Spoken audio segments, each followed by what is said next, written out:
Let's take a look at headlines this morning, and definitely we'll circle back to this. Beginning with the Daily Times and the top story here, Prof. Obetta emerges new APC chairman, pledges unity, party rebuild, creates ranches to end farmer-header clashes, according to CDS Musa, he urges. Moving on, cholera outbreak claims 13 lives in Niger as infections spread. Coalition against APC, desperate attempt lacks ideology, according to Speaker Abbas. 2,447 people displaced in Berom land, this according to the youth group claims. And NIDCOM begins evacuation plan of Nigerians stranded in car. Moving on straight now to the Punch. Post-NEC meetings, APC, PDP set stage for epic 2027 face-off. New APC chair Obetta vows Tinubu's return. Makinde, Bala lead PDP governors in 2027 power takeover plot. Fake customs officer arraigned after scamming victims 34 million naira. APC power chest Obetta picks Brighton's Chetima Northeast 2027 chances. Obetta pick Brighton's Chetima Northeast 2027 chances. Makinde unveils new Oyo tourist hub master plan. Nigeria harbors over 200 million illegal arms, according to CDS. On The Guardian, too much of a good thing. How unchecked dietary supplements turn toxic, lure many to early grave. EU editors partner to raise awareness on impacts of fake news. ADC CUPP kick as Tinubu labels opposition coalition of confusion. 2027, Tinubu rallies governors to performance lures north with slots. We're not against coalition to unseat Tinubu in 2027. Makinde unveils Oyo's tourism blueprint at summit. Killings, Fulani avenging injustice in Plateau, says headers group. On Nigerian News Direct, we've stabilized the economy, only upward growth ahead, according to President Tinubu, as FIRS rakes in 14.27 trillion naira revenue in 6 months. 2027, return home before it's too late. PDP tells Atiku, Mark, Momodu, others. Moody's upgrades EcoBank's outlook to stable. APC to build new national secretariat, elects Obetta as new national chairman. And lastly here, court orders police to pay NSAS protesters 10 million naira for rights violation. On Salient Times, the Tinubu government neglects the north, develops southern Nigeria, says Kwankwanso. Court convicts ex-NHIS boss Femi Thomas and BDC operation for $2,198,900 fraud in Lagos. NLC backs Senate on local content enforcement. I'm not afraid of visiting any state in Nigeria, Obi replies Okpebolo. PDP National Convention holds November in Ibadan. Delta police arrest herbalist for fortifying kidnap syndicate. APC elects Nentawe Obetta, humanitarian minister, as national chairman. Former WWE champion Hulk Hogan is dead. And lastly here, immigration seizes and then returns Senator Natasha's passport at Abuja Airport, cites security orders. Daily Trust. Tinubu marginalizing North in resources allocation, says Kwankwaso, why PDP moved convention from Kano to Oyo. Applications for new parties hit 144. Dismissed soldier sentenced to death by hanging for robbery. 19-year-old woman arrested for allegedly killing 2 minors. Ababio Bamidele clash over leadership style. How journalist was killed in Kogi. Why APC selected Netawe as chairman. Nigerian Tribune, APC chairman. That emergency alters zoning structure. 2 NEC offices affected. I need your cooperation to fix the party. S12 minister pleads with stakeholders. ADC to Tinubu diplomacy, not a side hustle. Insist absence of Nigerian ambassadors is key global capital embarrassing. Osun AG, Nasarawa SSG, 55 others make new SAN list. And in health, more than 1,300 dead globally from contaminated medicines. WHO, UNOD DC report. Makinde announces tourism reset agenda at International Tourism Summit. PDP holds National Convention November 15, 16 in Ibadan. Heads to courts to recover seats of defected NAS members. Others says APC rudderless, I beg your pardon, is sensitive, and PDP elated over turnout at NEC meeting. Nigeria working with Mali, Niger, Burkina Faso to fight cross-border insecurity, says CDS. FG improves energy transmission capacity with 50.4 megawatts in Ibadan. Moving over to The Nation. And this one says Tinubu APC will receive more governors coalition members. Adc'S begins tenure as 7th national chair with 2027 victory promise. Moving over to Daily Independent. Persistent slowdown in oil sector threatens 2025 budget execution. Tinubu developing southern Nigeria at the expense of north, says Kwankwaso. Coalition ill-fated will soon collapse, says Damagun. PDP sets November 15 for election of new NWC members. We will give APC a big fight in 2027, says Bauchi governor. INEC wraps up Anambra CVR registers 168,187 new voters, launches fresh portal for party registration. SEC clears air on first HOCO deal, denies issuing query. ADC berates Tinubu's admin over US travel adversary. Tinubu to APC governors, do more. Nigerians are still complaining, says coalition gathering of confused people seeking relevance.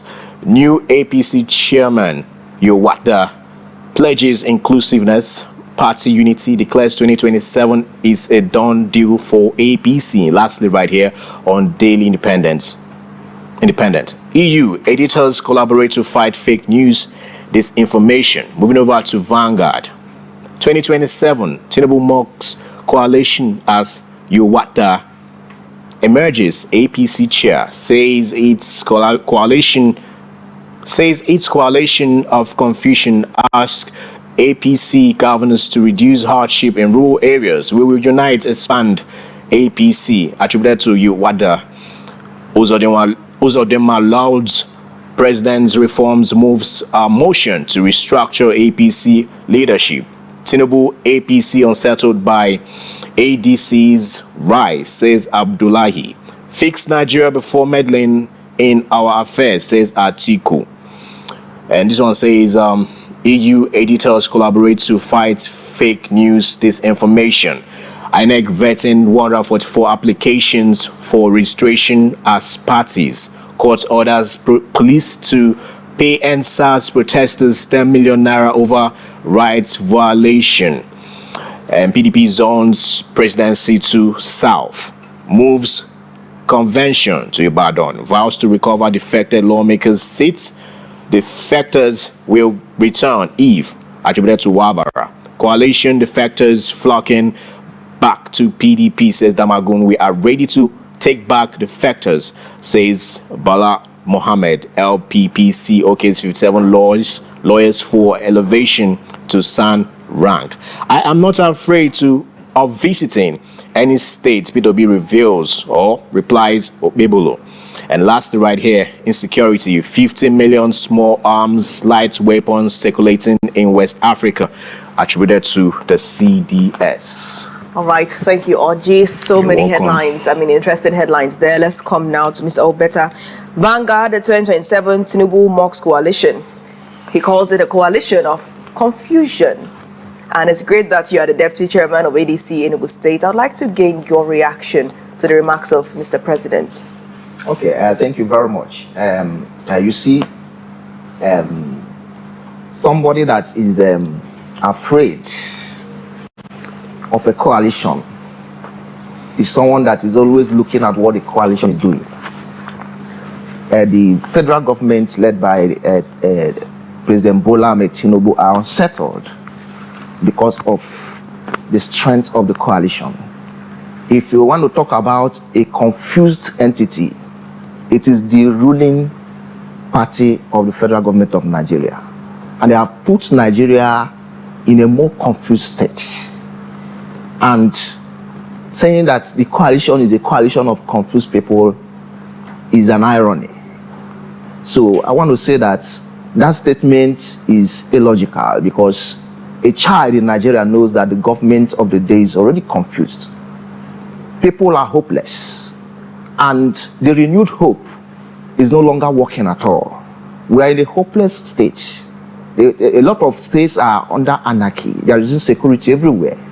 There is shortage of food. The economy is on a comatose. So things have fallen apart. And this coalition has come at the right time to make things right in this country. So the coalition did not start today. It is not an accidental measure like what happened in 2015 or thereabouts that brought us to this point. That thing was an accident. It doesn't have a grassroots. It doesn't have people, it's not people-oriented. So this coalition did not start today. It did not start last year. It did not start last 2 years. It has been on the pipeline. And a lot of things, a lot of T's and I's have been dotted, making sure that there is no mistake anywhere. People talking about taking ADC to court or this and this. ADCs have taken care of every legal issue. And that is why we are boldly standing and pushing forward to take Nigeria back. So if you are talking about a confused people, it's not the coalition. The coalition is people-oriented. It is directly targeted at changing the trajectory of leadership in Nigeria. And that is what we are going to do. I want to ask you this question, right? Because we all know how APC operates when it comes to election, you know.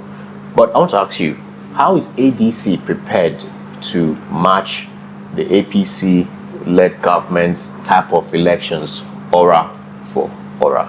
Good. That is a common question that every Nigerian asks. You see, we've learned the lessons of what happened in 2023. We know about the tsunami that happened. We saw how eager the Nigerian youths are to take over the country. They came out in droves to cast their votes. We are all hoping that the electronic transmission is going to work. And many Nigerians went there to wait for INEC at the electronic transmission. But unfortunately, they did not use the electronic transmission. They now resorted to manual. And at the end of the day, they came back and told us that they did not say that they are going to the Constitution or the amendment. The Electoral Act did not say that they must use electronic transmission. So we know all these games. We have carefully looked at the trajectory and how they rig these elections. And ADC is in the know. We are not going to be taken unawares. All we are doing now is to make every Nigerian to be alert and awake and tighten our seatbelts. Because all of us together, ADC is not just a political party, it is a movement. And we are collaborating with every Nigerian, both the high and low, to take back our country. We are going to monitor our votes like a monitor. We are going to follow through the electoral process like it has never happened before. We are going to match the current government one-on-one. We are going to match them with whatever they are bringing to the table. If you're bringing this kind of conversation to the front burner, right, shouldn't the conversation right now be on electoral reforms, on how to get INEC to stick to their regulations, to all the reforms they made and all the promises they made to us, you know, leaning into the 2023 elections? Shouldn't that be at the front burner of the conversation, you know, other than coalition? Good. They have done a part of the electoral reform a few months or a few years before the 2023 election. But they never stick to all that they promised. Yes. So that's the issue. I think that one of the areas we can actually highlight at this point is that the ongoing constitutional review has the electoral reform being clamored for by a section of people. So I hope that this constitutional review will actually yield the results in electoral reform. But let's come now to the ADC, right? Now, there are sections of people that believe that there are people already within the ADC that could be, shall we say, I wouldn't say imposters, but they could be moles, for instance. They could be moles, they could be informing the external people what the meeting, what they're talking about at the different meetings, what the plans of the ADC are. You know, how would you say the ADC actually picked or opened its doors, like you rightly mentioned, to people that walked in? How are you sure that there are no moles in there that would start feeding others with information? Let's start from there. Okay, thank you. This is politics. And if you're talking about moles, it is expected. We are not expecting a hitch-free process to 2027 general election. We are prepared for any kind of obstacle. And I tell you that a vision or a dream whose time has come, not even moles or spies can stop it. Because this is a movement of Nigerians. But we've seen the confusion in different parties. We've seen what Labour Party has experienced. We've seen what the PDP has experienced. What is the guarantee that ADC, a young emerging party, would not be infiltrated? Confusion caused, you know, leadership tussles, a lot of that. What's the guarantee that ADC would not experience that as well? Good. Why are you so sure? We've learned the lessons from one of the parties you just mentioned in 2023. We know where they made mistakes, and we are correcting those mistakes, because you must have a grassroots. If we want to move a revolution, there must be a grassroots. You must have a taproot, so that when the breeze blows, it will not carry you away. And that is what ADC is doing now. We want to gain the grassroots structure and make it formidable, and now grow and carry every Nigerian along. There are people that believe that the ADC should be going ahead to beg Atiku Abubakar to allow Peter Obi to run for presidency. That he should allow Peter Obi, they should allow Peter Obi to run for presidency, because Peter Obi has said he would only serve a single term. Are there moves to perhaps appeal to the former VP Atiku Abubakar to step aside and let Peter Obi be at the front of the ADC? Are there discussions in that direction? Let's talk about who is going to be clinching the highest ticket. Okay, that is just a rumor.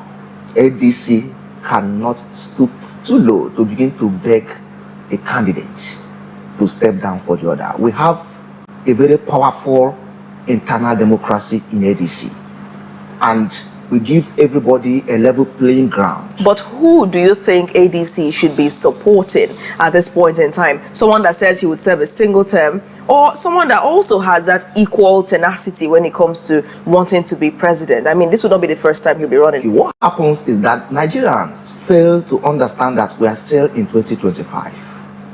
The election is in 2027. We have not done primaries. We are still heading to that. So the issue of who becomes the flag bearer shouldn't be the front burner now. It is how to build the party and structure it so that it can carry the majority of Nigerians that are coming in. Between Peter Obi and Atiku Abubakar, who do you think stands a higher chance of winning if that person is labeled the flag bearer of the party?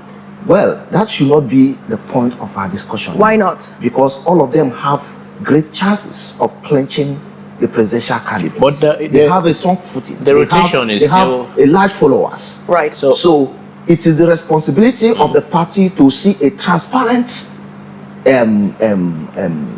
what do you call it, elections during the primaries, so that the right candidate emerges. Let me tell you, there are a lot of people that are clamoring for one candidate or the other.